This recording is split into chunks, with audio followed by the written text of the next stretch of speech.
To start with, you're going to get set up in a 90-90 position. You will need a small ball or something soft to squeeze between your knees for this one. So we're going to put our ball here, make sure that our ankles, knees, and hips are all at 90 degrees.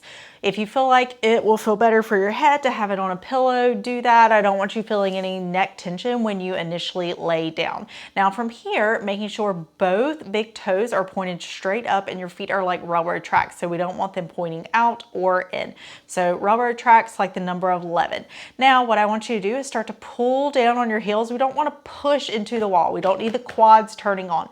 Pull down on your heels and find some hamstrings. Now we're going to squeeze the ball gently, and I want you to feel your adductors working. So your adductors, you should feel right in here, those inner thigh muscles. So now we've got adductors and hamstrings. You're going to gently tilt your pelvis up. So think about rolling your hip bones ever so slightly towards your ribs. We want to make sure we can get those proximal hamstrings on. So that is where our hamstrings come up into our glutes. And we're looking for some really high tension in the hamstrings. It's okay if you feel it more in the meat of your hamstrings, but I don't want you to feel it only behind your knees. So making sure that we've really got the meat of the hamstrings and those proximal hamstrings on. Now, next thing we're going to do is take a long exhale, and we want those ribs to come down. So those lower ribs underneath our bra line, we want those to be able to just settle down.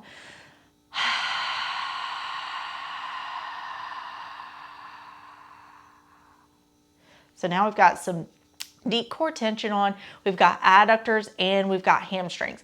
The next thing we're going to do is do a hip shift in this 90-90 position. That means that I'm going to think about pulling my left femur back and then rotating over that pelvis. So what we're not going to do is do this right here or move to the side. We're not going to lose contact from the wall with our feet.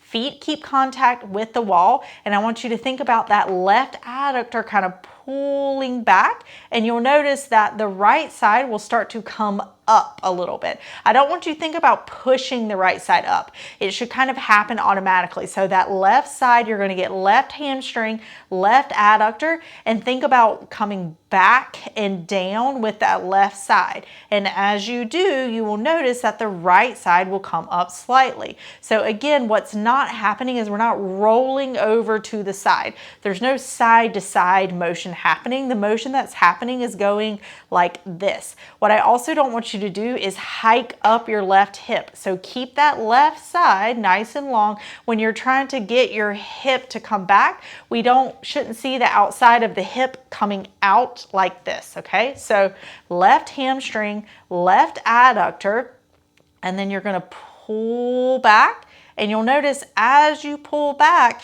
that right side will start to go up some. And don't worry if it's only a tiny bit, even a little bit is fine. So we're gonna get in this position, and now what you should feel here is a lot of left hamstring and left adductor. You're not gonna feel your right side as much anymore, and that's okay. From here, you're gonna let that right leg straighten out, and this is really gonna challenge and make sure you've got that left side on. From here, you should still feel left adductor and left hamstring, and making sure you're thinking about pulling that left side down as this leg straightens. Now from here, if you feel stable, we can reach that left hand, and I don't want you to reach up, okay? Not with your shoulder. We're thinking about reaching from underneath our shoulder blade. If this creates extra neck tension or upper trap tension, don't worry about it. You don't have to do it. You can just lay your arms flat here. If it feels available to you and you can get that really nice serratus feeling from here on the side, so reaching through your pinky, let your neck be nice and soft. And then we're going to take an inhale here and exhale. Ribs come down. Make sure you really get that left side down. Inhale.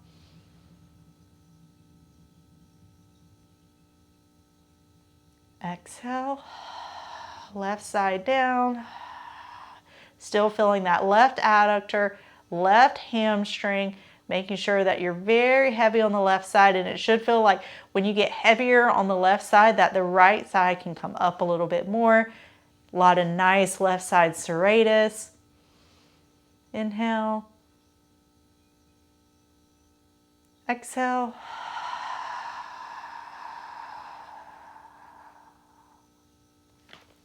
And that is your 90-90 with left hip shift and crossover breathing.